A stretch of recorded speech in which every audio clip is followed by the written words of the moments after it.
Today's daf we're going to learn is Eruvin Ayin Daled. Today's daf is dedicated by Yehudit Robinson in honor of Sarah Robinson, Mishnah and Talmud teacher at Manhattan Day School, and by Nava Levine in honor of Rachel Levy, with appreciation to a most enthusiastic and encouraging chavruta.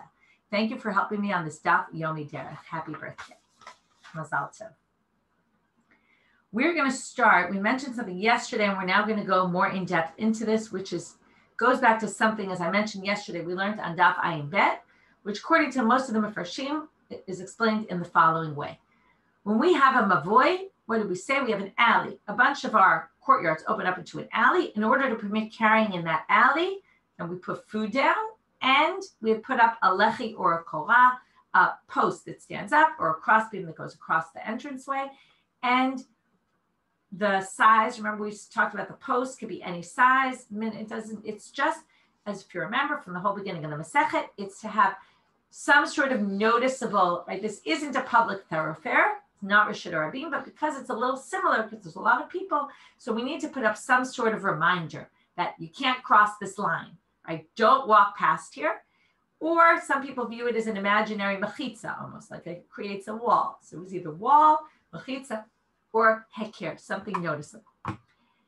But we talked about the difference between that, what's needed in a case where you want to allow carrying within the alleyway and all the people can carry in the alley, versus the case where we had of a courtyard that there was a wall. Normally a courtyard has a wall around it. Remember all the pictures we've been seeing, the courtyards have walls, but there was what we call a pirtza, a break in the wall, more than 10 cubits wide. What do we need to do to fix that opening in order to say this is still a private space?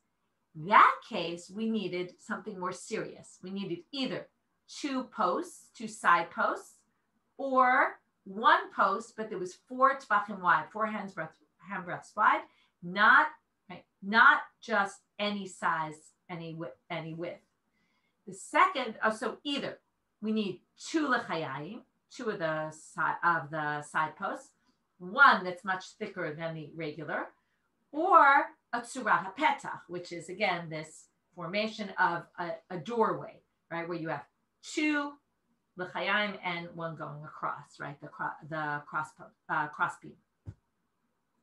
Why the difference? Normally you would think we're more stringent with a mavoi because a mavoi is much more public. So wouldn't we be more stringent there? Why are we more stringent in a chatzir? And the reason we said, that's the main reason given, there might be others, but that's the main reason given, is a chatzir, in order to deal with an opening in the courtyard and still, what's the deal with all of this? We're trying to figure out how can we carry in this space.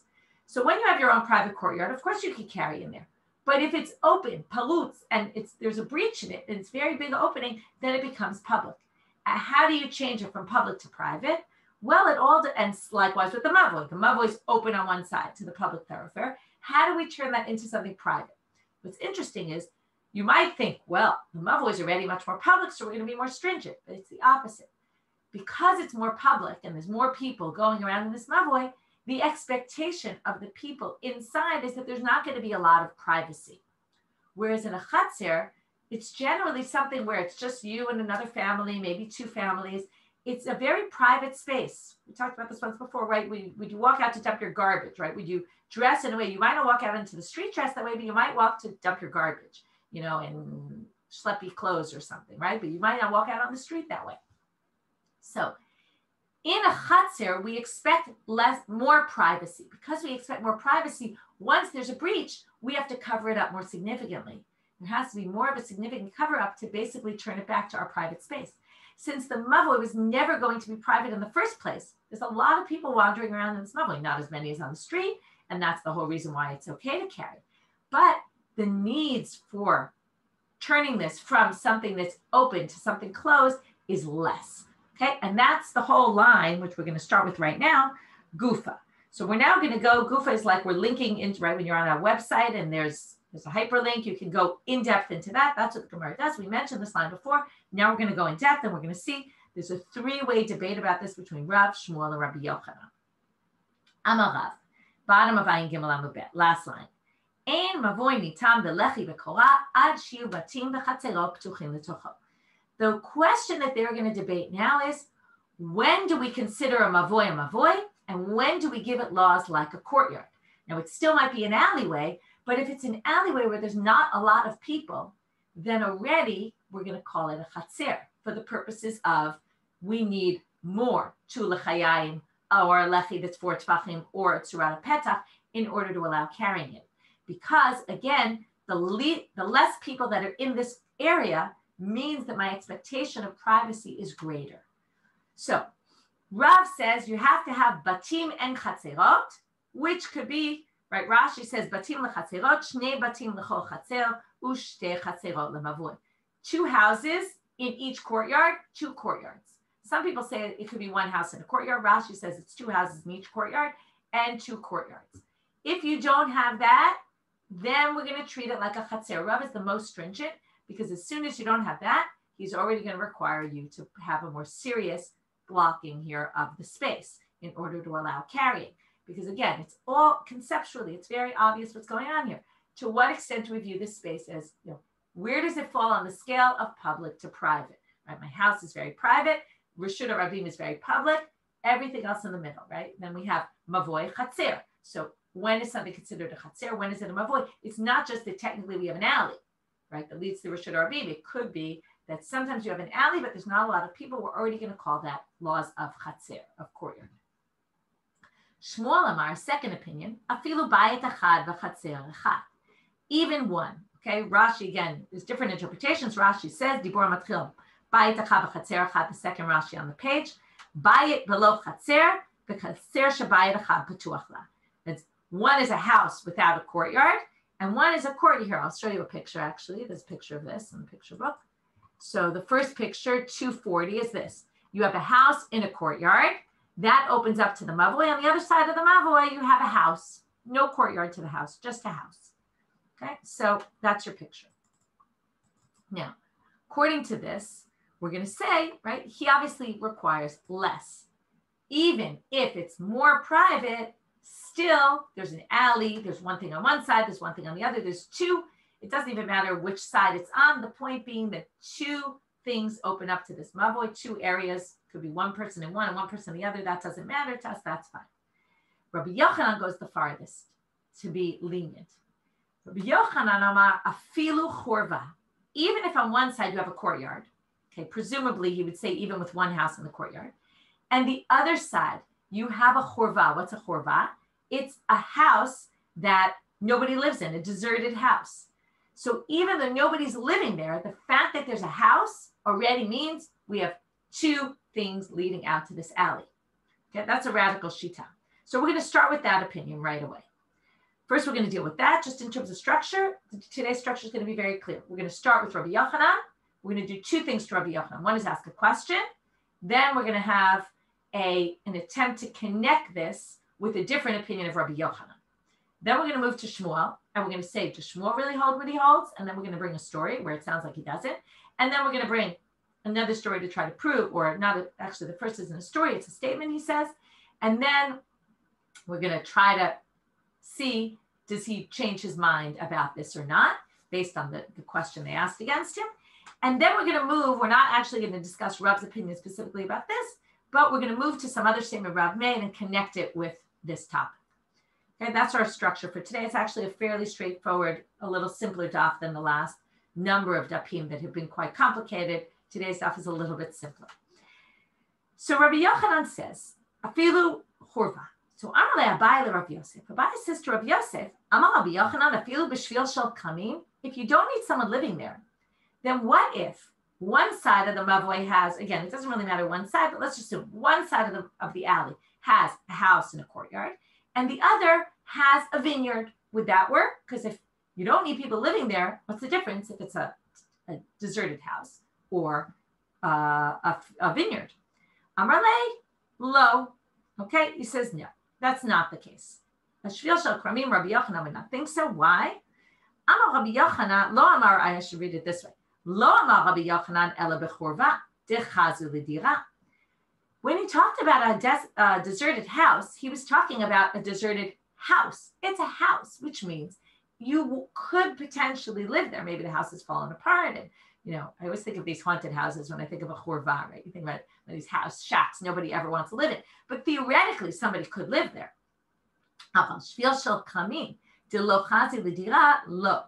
But he wasn't talking about a place like a vineyard where it's not even potentially able for somebody, nobody can live there. So it has to be, okay, he's not that lenient to say, even if there was a field or a vineyard or something like that. He only means if it's someplace someone can live. So that was the first thing we did with Rabbi Yochanan. We asked a question and we resolved it. Now we move on. Rabbi Yochanan matches what he says somewhere else. Now this is a bit of a strange one. You would have expected that we're going to find a place where Rabbi Yochanan considers something like a churva, like a house or something along those lines. But that's not what we're going to do here.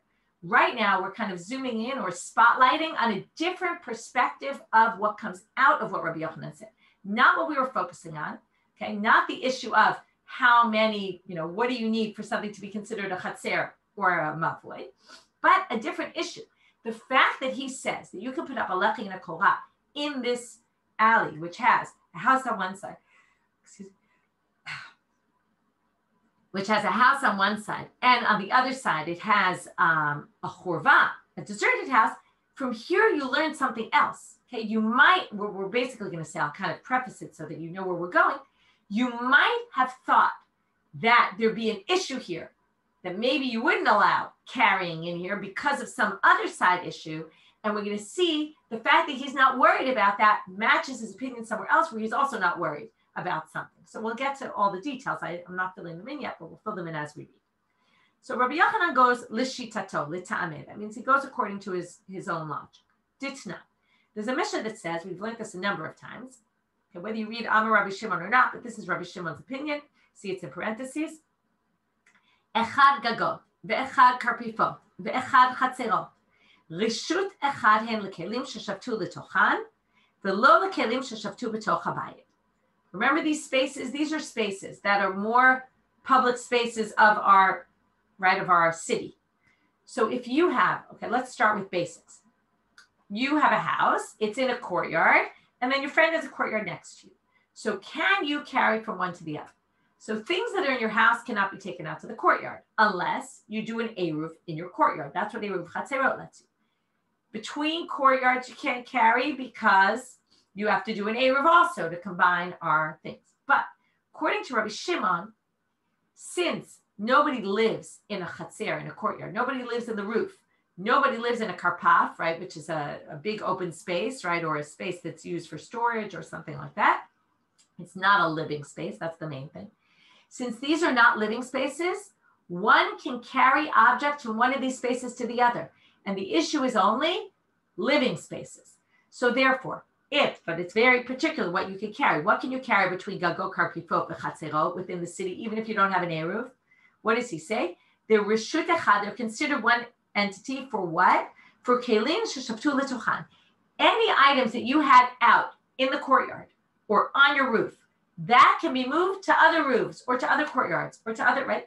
They can't be used to can't be moved to houses. And you can't move items from, and that's what they say right now. Lo lekelim sheshavtu b'toch habayit. What does it mean, shavtu? Remember, shavtu means they were there when Shabbat started. So if Shabbat starts and your object, your whatever it is you want to move is in your house, you can't move it. You can't say, oh, I'll bring it out to my courtyard, let's say because I have an eruv, and then from there I'm going to move it to the other courtyards. No, you can't do that. The only things that Rabbi Shimon thinks you can move from courtyard to courtyard, again, without an eruv, the only things are objects that start in the chatzer or in the gag, or right, if they're in a space that's not meant for living, then you can carry them from one to the other. So now, do we hold like Rabbi Shimon or not? Rav, we're now going to see again our three people that we started with, Rav, Shmuel, and Rabbi Yochanan. Rav says, halakha ke Rabbi Shimon, except, one big exception, v'hu shelo irvu. Only in the case where you didn't make an eruv in your courtyard. If you made an eruv in your courtyard, what does he say about irvu? Once you make an eruv in your own courtyard, you now are no longer, it's funny, right? You do something to allow and it ends up forbidding. You now cannot carry items from your courtyard to the next door courtyard or any other courtyard in the city for all intents and purposes, because What are we worried about? That even if you want to carry something that was in your courtyard from before Shabbat, we don't allow it because maybe you'll make a mistake. And what will you do? You'll carry something from your house to the courtyard. And then you'll say, oh, well, I can carry from courtyard to courtyard. So you'll take that item from your house and you'll carry it to the nearby courtyard. And there you don't have an Eruv. So therefore, let's read it inside. He says, Aval irvu gazlin dilma ati lafuke mane debatim lachatzer. We're worried that maybe you'll take out kelim, mane is kelim, from your house to the courtyard. And therefore, we're forbidding it. Shmuel amal, bein irvu, bein lo irvu. Shmuel says we hold like Rabbi Shimon, no matter what. In other words, we assume, and this is a good example of how much are we worried about people not missing the details, right? That they won't realize. Shmuel says, no, the halacha is things from the chutzner can be moved. People know what was in their chutzner before Shabbat, what wasn't. They know that they can only move things that were in their roof or in their courtyard, in their karpaf. They're not, right? We're not worried about people messing that up. And therefore sees no reason. He says it doesn't matter whether you made an Eruv, whether you didn't. You can still carry items that were in your courtyard before Shabbat or in your roof and move them from roof to roof. If you remember, there was the story, I think it was a Brit Milah, and they needed a knife maybe, and they carried it from roof to roof, karpat, right? And they did this. And so Shmuel says, Bein Eruv, Bein Lo Eruv. Now remember, why did we start this? Rabbi Yochanan. So where's Rabbi Yochanan? He finally appears here. V'chein amar Rabbi Yochanan. He says, just like Shmuel. In this case, they don't disagree. Halacha ke Rabbi Shimon, Bein Irvu, u'Bein Lo Irvu. Okay, the halacha is like Rabbi Shimon, whether they did an Eruv or whether they didn't. Now, what do you see here? How does this connect to our case? Again, I warned you from the beginning. This doesn't connect to when do we consider something a mavoi or a chatzer. This relates to a different aspect of, again, what did Rabbi Yochanan talk about? An alley, a chorba on one side, right? A broken down house on one side, and a courtyard with somebody living there on the other. So now, what do you see here? Just like Rabbi Yochanan, lo gazlina dilma ati lafuke mani debatim lachatzer, he's not worried that if we allow you made an Eruv here, then you might accidentally take items out of your house, move them to the courtyard, move them from courtyard to courtyard. In the second case we just brought, hachanami, likewise in our case, lo gazlinan ati lafuke mane de chatzer lachorba. If we allow you to fix this mavoi with a lechi or a korah, then what might happen? You have your house and your courtyard. Your courtyard now, you fixed your courtyard with this lechi or korah, which means you can now carry from your courtyard to the alley. That's what it allows you to do. And theoretically to other courtyards that were part of the Eruv, right? The shituf mivoot that you did by putting up, again, it's just important to note here, they don't talk about the food aspect. Obviously, if there's other people living in the courtyard, you would need food also. But they're focusing on the issue of the lechi or the korah right now. You have a chorva here. Now the chorva, did they join the shituf mivoot? No. There's no owner there to join the shituf mavot, which means that when you put up this lechi or korah at the entrance of your alley, which leads on one side to a chorba, on the other, again, I'm just saying side, it doesn't really have to be different sides, but on one side to a chorba, one side to this courtyard where this person lives, that mavoi, that lechi or korah doesn't help you to move into any items into the chorba. If you want to move something there, you can't, because the chorba is not part of this because there's no owner. So now, if Rabbi Yochanan says in this case you can make a lechi or a korah and fix the courtyard in that way, that one can carry from your courtyard to the alley, you might think, right, if you were the worrier type, like Rav, and Rav is worried that if we allow you to do this, we'll allow you to do something else, then you would say the same thing here. You'd say, if we're going to allow you to move from your courtyard to your alley, you might come to bring items into the chorba as well. So what do we see here? The fact that Rabbi Yochanan is not concerned with that. And that's why I said we're spotlighting a different issue. We weren't even talking about that issue before. Before it was just a matter of size and what crosses the line between mavoi to chatzer, right? What turns something into more private. But additionally, he's not worried you're going to move anything into the chatzer, and that matches his opinion elsewhere. So far we dealt with Rabbi Yochanan. Now we're moving into Shmuel. So here we're going to have a bunch of stories or discussions that ensued. Yativ Rav Brona, v'ka'amar lahashmata. So Rav Brona now is teaching Shmuel that one house, one courtyard is already enough to be considered a mavoi. And then you only need a lechi and a korah. So now, Amar le Rabbi Elazar. Rabbi Elazar hears Rav Brona teaching this, and he says, Bar Rav, Talmid Chacham, you know, wise student, Amar Shmuel Hachi, does Shmuel really say this? Now, we don't really know why he's asking that, but we'll see very soon. Amar Le'in, he says, yes, Shmuel really did say this. So now, this is classic. You hear something a student said, the teacher said, and you think, teacher really say this? I'm going to go check it out with the teacher. So Amar Le Ushpize, go show me your guest, meaning go find me Shmuel, I want to talk to him. Achvele, so he points him out where he is. Anta l'kamei de Shmuel. So now Rabbi Elazar comes before Shmuel, and he says to him, Amar Le, Amar Mar Hachi, did you really say this? Amar Le, in. Yes, in fact, I did say this. You have a problem, right? What's your issue? So Rabbi Elazar says, but wait, contradicts something you said elsewhere. V'ha marhu de'amal ein lanu be'eruvin ela kelashon mishnatenu. Remember, we've quoted this a number of times, right? When it comes to Eruvin, we follow our Mishnah. What about the Mishnah do we follow? Shahamavoy lachatzerot kechatzer labatim. Right? This is an analogy. Mavoy to chatzerot is like chatzerot to batim. I feel like I'm back doing the SATs, right? It's analogies. So what does this mean? Right? Just like analogies there are complicated. What does this mean exactly? So when you have one house, when you have a chatzer made up of houses, that's when you have a din of chatzerot, when it's a number of houses in a courtyard. Likewise, it has to be a number of courtyards in a mavoi. And you said bayit b'chatzer, which means it could have one courtyard only, and as long as there's a house. But you said elsewhere that a mavoi, right, let's say it like this, house to courtyard is like courtyards to mavoi, which means you need multiple chatzerot, like Rav said. So how could you possibly say that? So now it's interesting to see Shmuel's reaction. Ishtik, he was silent. Okay, what does that mean? That could mean a lot of things, right? Shtika kahoda'ah, we say sometimes. Silence is admitting. So maybe he's admitting that you're right and I'm wrong and I'm changing my mind. Silence could be, what kind of question are you bothering me with? It's such a silly question. I'm not even taking the time to answer you. Okay, maybe it's not the best approach for an educator to do, but sometimes rabbis say, that's such a crazy question, I'm not even going to bother answering you. Not worth my time and effort. So we don't really know what he means. And in fact, the Gemara asks, Kible mine, olo kible mine, did he accept it or did he not accept it? So we're going to see the following story. Okay, so we kind of started with a story of this. It wasn't really a story. It was an interaction between these rabbis and a discussion, right? Did you really say this or not? And then we don't know what's the end of the story. Did he change his mind? Did he not? So let's look at another story. Tashma. Dahur mevo'ah.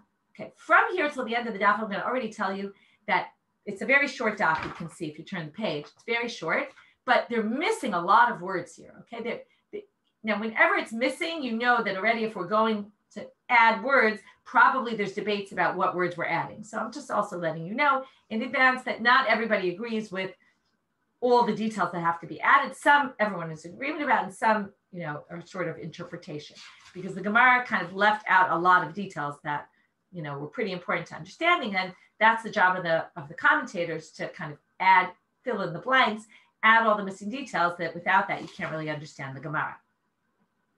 So here's our story. His name is Ivut Bar Ihi. He lived in a mavoi. Now, presumably, there wasn't, and now, again, we don't know the details, but there wasn't Rav's criteria for mavoi of 2 chatzerot and 2 houses. Okay, there wasn't that. Let's just go with Rashi's interpretation that what Rav requires is 2 houses in 2 courtyards. Okay, that wasn't the case. He lived in one courtyard. Maybe there was another courtyard. We're going to see soon. I'll kind of fill in the details that we're going to see later, that he lived in a courtyard, presumably with another house. Let's assume we go with Rashi.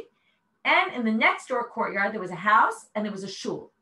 Okay, we're going to see that somebody slept in the shul but didn't eat in the shul. It was a shamash, and he slept there but didn't eat there.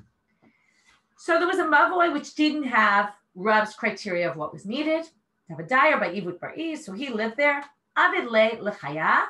He put up his own lechi. Okay, this is classic, right? He didn't ask a rabbi, he put it up. But Shara Shmuel, he probably asked Shmuel about it, and Shmuel said, yes, your lechi is good. Okay, which shows that what? That Shmuel seemed to think that it's okay, you don't need Rav's criteria for courtyard. Okay, so now, do we know if he changed his mind or not? So from this story, one can assume that he didn't change his mind, that he still kept with his original thinking that you don't need all the criteria for a mavoi that Rav needed. And in fact, one could say, well, maybe maybe he changed his mind, maybe this happened earlier in his life. But the next line, Ata Rav Anan, if you look in Rashi, the first Dibur Matchil on Amud Bet, Amar Rav Anan la'achar mot Shmuel. After Shmuel dies, okay, this is classic. We've seen a lot of stories where all of a sudden after someone dies, somebody comes in and changes something that they didn't have the guts to do when the rabbi was still alive. But when he dies, now it sounds like that's what's happening, although we're going to see it's not exactly why. That Shmuel's death seemed to have caused something else which caused the change. But we'll get to that soon. Rav Anan comes along, Shadye, and he takes down the lechi. Sounds like the story we saw in the beginning with the Reish Galuta, and he took down the lechi that he didn't like. Anyway, he takes off the lechi. Amar, so now comes along our person who was living there, Ivut Bar-I says, Mivo'ad dayaranabe, va'atina mishmei demar Shmuel, netu Rav Anan barav nishyemin. I've been living here all my life with this lechi, and Shmuel said it was fine. What rights do you come into my mavoi, into my alley, and knock down my lechi? Shmuel said it was fine. What's wrong with it? So, Shma Mina, what can you infer from here? The fact that this happened after the death of Shmuel, it seems like Shmuel, until his death, thought that this was fine. And therefore, what do we say? Lo kibla mineh. He obviously didn't change his mind. The fact that he questioned him, he didn't change his mind. Now, you could say he ignored his question. You could say he understood that statement that he said elsewhere about we have to follow the Mishnah, maybe some other way, or maybe he changed his mind about that statement. Maybe he said, oh, I take that statement back. Okay, so basically, that's what happens. But now the Gemara says, no, you miss the details of the story. That's not what happened. Now, in fact, we don't really know what the truth is. Okay, in the end, we're not going to know, did Shmuel change his mind or did he not? Because we can read this story in two ways. First way sounds like he didn't change his mind, but the second reading, we're going to see he did change his mind. So if he changed his mind, then why did he allow this lechi? Because it wasn't, and now as I said before, there were really two houses in two courtyards. It's just that one was a shul. And then the question was, what changed when Shmuel died? So what we're going to learn, okay, again, it doesn't say this inside, and that's why it's a little tricky, but what happened was when Shmuel died, the shamash of the shul left living in the shul. He lived in the shul before. He didn't live in the shul anymore. So let's read. By the way, this is the first time the Gemara mentions this chazan living there. It didn't tell us any of the details of the story before. Now we're going to see there was a chazan living there, which is really a shamash, not a chazan the way we call a chazan, but like a shamus. His job was to take care of the shul. And now what did he do in this shul? He had a house also. So he would eat in his home, but he would sleep in the Beit Knesset. Okay, he would sleep in the shul. Now, what do you remember? We have a debate. What constitutes you for Eruv? If you remember, Rav said, Makom Pita, it's where you eat. Now, if you hold by Rav, then he's not considered a resident here. But what did Shmuel hold? Makom Lina Gorem, which means he's a resident because he's sleeping there, even though he's not eating there. So according to Shmuel, now we're going to see this was a case of two houses and two courtyards, because this courtyard had two houses, or maybe you'd say one, and it was just this guy, Ivut, and the shul, but there were two courtyards because it was a place of sleep. So now why did Ivut not get that? So Ivut Bar-I, when he got all upset, now what happened? So let's just go through the story. Originally, he was sleeping there every night. Because he was sleeping there, that made it a living place for Eruv, which means he could join. It was considered two courtyards opening up to this alley, which means you can use a lechi or a korah. And that's what Shmuel said. When Shmuel died, now it's not sure if there's a connection. Because he died, he was no longer connected to the shul anymore. I don't know. But the fact is, when Shmuel died, he leaves. So he's no longer sleeping there. If he's no longer sleeping there, he's not eating there, he's not anything there, then obviously it becomes back to a shul, which means it's not a house of residence, which means it has no significance when it comes to Eruv, which means that we can't count this courtyard as a courtyard for the purposes of Eruv. So that's why Rav Anan came and took it down. Ivut didn't get that. Why not? Ivut Bar-I savar makom pita gamin. He thought, what makes it significant? If you eat there. Now, what did he think then? he looked at Shmuel and he said, hey, nothing changed really, because he wasn't eating there in the first place and he's not eating there now. So when Shmuel died, nothing changed. And he assumed that when Shmuel was alive, why did he allow it? Because he didn't require two houses and two courtyards. He just required a courtyard and a house. And, let's just assume there was another house with the Beit Knesset, so that was sufficient. Ehud thought that Shmuel wasn't considering the shul in the picture at all, because food is what's koveya, and this Chazan wasn't eating there.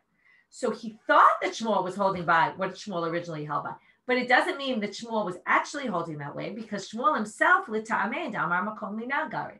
Okay, now I'll say it in his words. I don't mean it with any lack of respect. Like the Gemara is adding details to the story. Okay, you could say making up details, maybe. In other words, no, I don't think that they knew the real details of this case. But what they're trying to do is they're saying we could fill in details. If you want to try to prove one way that he didn't change his mind, we could try to prove the other way that he did change his mind. If you fill in details to the story that make it sound like, that follow the approach that he did change his mind, you could do that also. So we don't really know what happened in the story. We don't, was there Chazan? Did he move? Did he this? Was he eating? Was he sleeping? But they're saying you could say that maybe that was the situation. Now, maybe they knew there was a shul there. In other words, it's not clear what details they knew and which details they kind of added to the story to make it make sense either which way. And basically what they're saying is it's nice to have the story, but the story doesn't prove anything about which Shmuel really held and did he change his mind or not. Now we're moving on to a different statement of Rav, which is going to connect to this mavoi, ein mavoi nitar belechi or korah, unless you have two chatzerot and two batim. Amar Rav Yehuda Amar Rav, or we'll see, does it connect or does it not? There's a bit of a debate about it. So Rav Yehuda says in the name of Rav, Mavoi shetzido echad ovei kochavim, v'tzido echad Yisrael. This case also, by the way, there's a debate about what exactly the situation is. I'll show you a picture right now, and you'll see how at least Rashi understands it. We will go according to that interpretation, but like I said, there are different interpretations to how to read this. So we're at picture number 241. A mavoi, you have an alley, shetzido echad ovei kochavim. You have a Gentile living on one side of the alley. Vitzido achad Yisrael. On the other side, you have a Jew. But if you notice, it's not just a typical, it looks like one house, but it's not really one house. These are three different people living here. Okay, now you have, in case you don't have the picture, I'll describe it in words. You walk, there's only one entrance to this structure. You walk into one house, that's where one Jew lives. In the back of that Jew's house, there's windows. Now, some people say, they talk about windows in the Gemara. Some people say only windows. If it was doors, it would be different. Some people say it could be windows, it could be doors. It doesn't really make a difference. The main thing is that there's only one exit to the mavoi from this space, and it's through one person's house. All the other two people that are living, let's say in this picture, there's two other people living there. Their windows of their houses open up into the back of the Jew's house. And they're also Jewish. And how do they get out of their house? They get out through doors on the other side. If you see, their doors lead straight to the public domain. It doesn't really matter where their doors lead to. The point is it doesn't lead to this alleyway. We're dealing with an alleyway that has one entrance to a non-Jew's house, one entrance to a Jew's house, but it's not a case of one Jew living with a Gentile because there's other Jews living there also.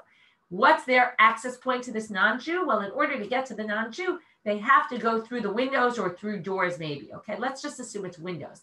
Then already we're going to see that their access it's not so accessible to them to get out through the house of the other person. Number one, they have to climb through windows. Number two, they have to go through someone's house, right? If you say doors, you say, well, it's not that it's a window they have to go through. It's just that they still have to go through someone else's house in order to get to the mavoi. So now what does he say? So let's start from the beginning. Amar Rav Yehuda Amar Rav, mavoi shetzido echad ovei kochavim, tzido echad Yisrael, right? One side Gentile, one side Jew. Ein ma'arvin oto derech halonot latiro derech ptachim lamavoi. These people living in this structure where one opens into the other, the Jews in this alley cannot make an Eruv together. Okay? And we don't yet know why. We'll get to this soon, but they can't make an Eruv together. So Abai wants to figure out why they can't make an Eruv together. And he says, Amar Abai le Rav Yosef. Amar Rav, right, when you try to figure things out, so you ask, would this be applicable also in another situation? And that would help you to figure out what the reason is. So he says, Amar Rav afilu bechatzer. Would Rav say the same thing if instead of the house of the Jew opening into a mavoi. Okay, now let's look at picture number 242. They have instead of the Jew and the Gentile having a shared alley, what if they had a shared courtyard? Would it be the same? So Amar Le, Rav Yosef answers in, says, yes, it's true. It would be the same. Rav would hold the same halacha. But he then continues and says, Di lo Amar Mai. Why would you have thought to make this distinction between a chatzer and a mavoi? Okay, you can ask why would you have thought to, and you can also ask why wouldn't you have thought to. But let's start with Rav Yosef's question is to Abaye, why did you think maybe Rav would make a distinction? What were you trying to figure out? So he says, Hava Amina, I would have thought, Tama de Rav mishum de kasavar, ein mavoi nitar v'lechi v'korah, ad shiyu batim b'chatzero p'tuchim l'tocho. He says, I would have thought, go back to the mavoi case, picture number 241. Why can't these Jews make an Eruv together through their houses? Because you can't allow, and then that would be basically be to allow them, because then you'd have basically one group of people in this mavoi. Now the Gentile, remember what we learned? Dirat nochri lo shma dira. Remember, the whole thing, the whole premise that the beginning of our parak was based on is a Gentile's house is not actually considered a house, which means, right, we make you rent the space of the Gentile because we don't want you to end up living in a courtyard with them, remember? And in what case do we make you do it? Only if there's more than one person living in the courtyard. There's only one person, we don't. But anyway, what's the theory here? If we say dirat nochri lo shma dira, then we basically ignore the whole second part of this mavoi. In the end, what do you really have? You have one section, right? One house opening up into this mavoi, and you have Jews living, you have a few Jews living there. So what does he say? Maybe this wouldn't be a case, going back to where we started today, of two chatzerot open into a mavoi. Because, right, maybe you would, this case is one chatzer of Jews living there, and that's it. The chatzer of the mavoi and of the nochri, the Gentile, is not considered a chatzer because his dira is lo shma dira, which means that this isn't a case where you can use a lechi or korah. What would you need? Two lechayim, and right, you need something more. So when he says, Ein ma'arvin oto derech halonot latiro derech ptachim lamavoy, what he means is if you just put a lechi and a korah up on this mavoy, that won't work for you. Why? Because this doesn't have the criteria needed for a mavoi to allow a lechi korah of two chatzerot, because Gentiles, chatzer is not factoring into the picture. So comes Abai and he says, that's what I would have thought, which means what? If you move to a chatzer, right, then this is not an issue, because the issue was, is this considered a halachic mavoi? But that wouldn't be a relevant question for the chatzer, right? This would be fine for a chatzer because you have walls up here in the chatzer. In other words, and then we ignore the house of the nochri, and it's just some Jews living in the chatzer. Of course, they can make an eruv between them, no problem. So that's what he says I would have thought, okay? And then what the Gemara is going to do tomorrow is figure out, well, if that's what you would have thought, why would Rav need to say this if it's based on the same principle as and that's why the Gemara starts off tarte lamali. According to you, Abai, you're thinking, this is all his hypothetical question. Why did you think Rav would have to say both statements if they're really all based on one and the same? Because we didn't really get to what does Rav Yosef really think? Well, Rav Yosef says Rav actually means it in both cases. I'll just kind of skip ahead for a quick minute. Let's have a little bit of time. I want to skip ahead for a quick minute, which is that that the reason why is because why does he think Chatzer Mavoi, it's all the same? And basically, we're not going to allow them to make an Eruv. It's very simple. Because theoretically, what do you really have here? Since only the Jew in the front house, okay, let's pull up the picture for one quick minute. The Jew in the front house is really the only one who has access to the courtyard, right? Or to the Mavoi, whichever one it would be. And the Gentile is the only other person who does. The two Jews living behind go out the other way. They don't really have access. That's where we started. Because they don't have access, this looks like a classic case of one Jew living in a courtyard with one Gentile. If you remember, the whole thing is we don't want to allow that kind of thing because, right? Because that's a rare case. Remember, that was the whole thing. So because we view this as we don't allow them to make an Eruv Because, okay, we're going to see that tomorrow. Afilu chatzer, this is on the next page on line number 5. Tama derav de kasavar asur lasot yachid bimkom ovei kochavim. You can't, we don't want to have one person living with an ovei kochavim because we're worried he's going to learn from his actions. And therefore, we don't want to allow the Jew to carry in this shared space that he shares only with the Gentile.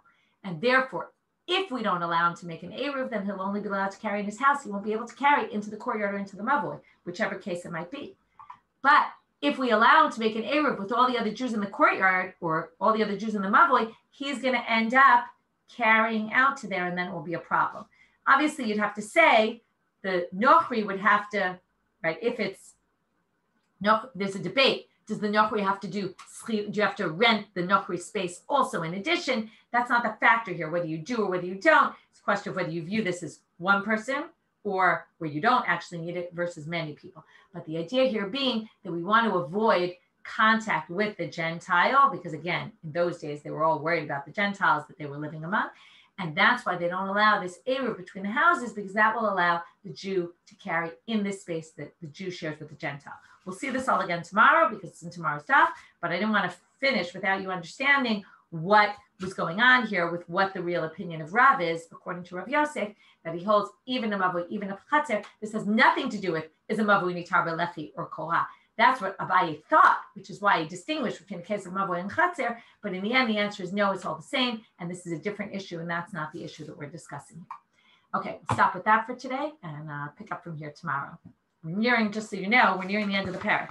We'll finish the parak very shortly. Have a great day, everyone.